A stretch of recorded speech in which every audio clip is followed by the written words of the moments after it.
Maintenant, voyons avec IPv6.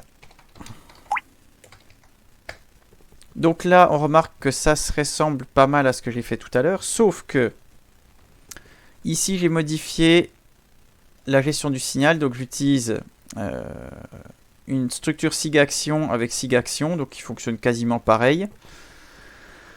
Et ce flag qui est très important, qui permet de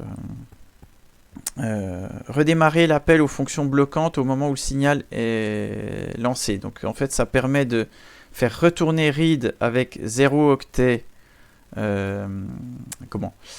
lu, et donc de pouvoir détecter ça. Donc on a une erreur interruption et on renvoie -1.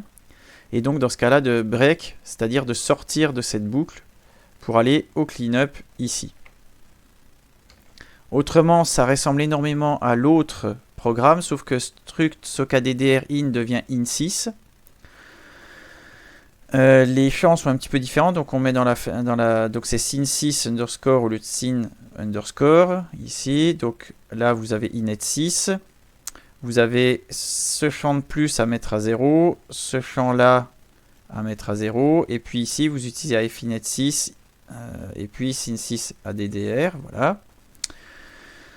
Vous ouvrez le socket avec inet6 ici, et puis après tout le reste c'est presque pareil. Ici vous adaptez aussi en inet6 et ça marche en IPv6. Donc maintenant, si on regarde ce que ça fait avec le socket IPv6, voilà, j'écris un message. Pardon, il faut que je redémarre le socket. Tac.